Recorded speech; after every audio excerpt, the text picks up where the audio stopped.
ব্যাসেরুমিন ফারহানা, এই কঠিনতর পরিকল্পনা হতে যাচ্ছে আওয়ামী লীগের, আবার সামনে নির্বাচনের উপর বাংলাদেশের ভবিষ্যৎ, সবার ভবিষ্যৎ নির্ভর করছে, সে কথা বলেছেন প্রধান উপদেষ্টা।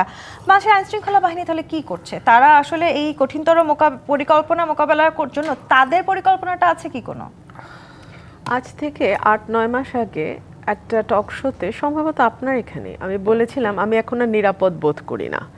এটা নিয়ে বাংলাদেশে অপরাপর যে রাজনৈতিক দলগুলো এখন আছে তাদের নেতাকর্মীরা ভীষণ রকম হাসাহাসি এবং ট্রোল করেছিল। দেখুন, সেই নিরাপত্তা নিয়ে এখন আমরা আলাপ করছি। হাদি মৃত্যুর সঙ্গে পাঞ্জা লড়ছে, একটুর জন্য হয়তো হাদি বেঁচে গেছে। হাদির মাথায় বরাবর যেভাবে গুলি করা হয়েছে এবং ট্রেইনড একজন শুটার হাদিকে গুলি করেছে, হাদি হয়তো স্পট ডেড হতে পারত, কিন্তু তারপরেও হাদির অবস্থা খুবই খারাপ, আশঙ্কাজনক। হাদির জন্য যে মানববন্ধন হয়েছে সেখান থেকে ফেরার পথে দুজনকে কোপানো হয়েছে। হাদির অনুপস্থিতি, মানে হাদির পরিবারের সদস্যদের অনুপস্থিতিতে ওনার বাড়িতে চুরি হয়েছে। এক হাদিকে ঘিরে কয়টা ঘটনা হয়েছে একটু তাকিয়ে দেখেন। হ্যাঁ, সো আমরা যারা দীর্ঘ সময় রাজনীতি করি, রাজনীতির সঙ্গে থাকি, আমরা অনেক আগে থেকে বলতে পারি এই কারণে না যে আমরা গণক, বলতে পারি কারণ এই বিষয়টার কাজ করতে করতে করতে করতে একটা অভ্যস্ততা তৈরি হয়। একজন দীর্ঘ সময়ের অভিজ্ঞ আইনজীবী বা একজন দীর্ঘ অভিজ্ঞতা সম্পন্ন ডাক্তার রুগীকে দেখলে বুঝতে পারে রুগীর কন্ডিশনটা কি। ঠিক আছে? তো ওই সময়ে সরকার যেমন বিষয়টি খুব লাইটলি নিয়েছিল, দেশের অপরাপর ক্রিয়াশীল রাজনৈতিক দলগুলো হাসাহাসি করেছিল। তো তার ফল এখন ফলছে।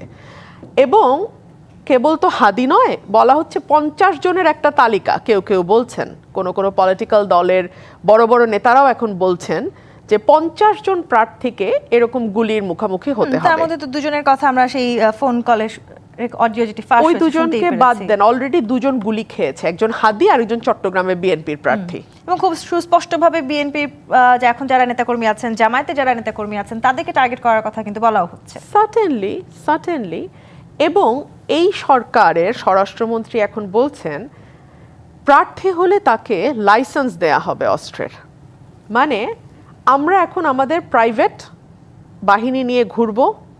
দেশের সরকার, মানে রাষ্ট্রীয় আইন শৃঙ্খলা বাহিনী বলতে যেটা বোঝায় সেটা ফেল করেছে। বিকজ ওনার এই কথার অর্থ এটাই দাঁড়ায়, আমি আমার প্রাইভেট নিরাপত্তা বাহিনী নিয়ে ঘুরবো, আদিব ইলেকশন করবে, সে তার প্রাইভেট নিরাপত্তা নিয়ে ঘুরবে, আরও যা যা ইলেকশন করবে তারা তাদের প্রাইভেট নিরাপত্তা নিয়ে ঘুরবে। আদারওয়াইজ তো এই দেশে নিরাপত্তা কে কাটটা দেবে?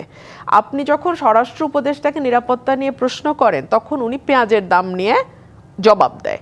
দেখুন, সরকারের সদিচ্ছার ঘাটতিটা কোথায় আমি আপনাকে দেখাই। Devil hunt operation 1, operation 2, phase 1, phase 2 এক পাশে সরিয়ে রাখি।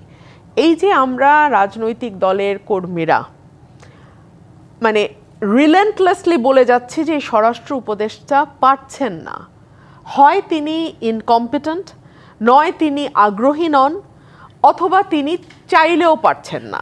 What ever be the case, বিষয় হচ্ছে ওনাকে দিয়ে কাজটা হচ্ছে না। কিন্তু আপনি দেখেন আমাদের প্রধান উপদেষ্টা, তিনি তার মন্ত্রণালয়টা পর্যন্ত বদলাতে আগ্রহী নন।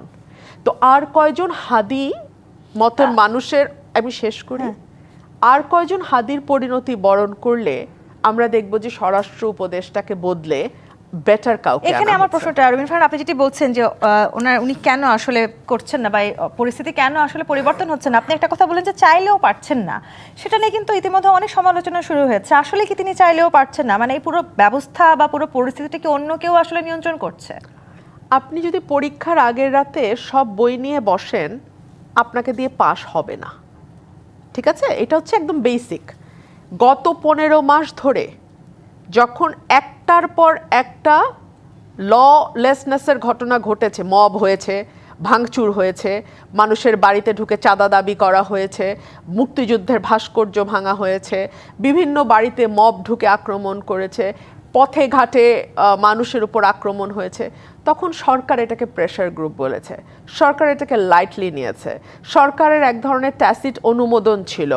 এবং মাঠে যারা আইন শৃঙ্খলা রক্ষার দায়িত্বে আছেন তারাও মনে করেছেন সরকার তো এগুলো নিয়ে খুব একটা বদার্ড না, সরকার তো এগুলো নিয়ে খুব একটা চিন্তিত না, সো আমি কেন আমার জীবন ঝুঁকি রেখে এই বেতনের চাকরি বজায় রাখার জন্যে আমি কেন হাঙ্গামার মধ্যে ঢুকবো? সে কারণে আপনি অনেক সময় দেখবেন পুলিশ হয়তো আশেপাশেই আছে কিন্তু তারা ঘটনাস্থলে পরে যাচ্ছে, কিংবা আপনি লক্ষ্য করবেন যে পুলিশ ঘটনাস্থলে যাচ্ছেই না।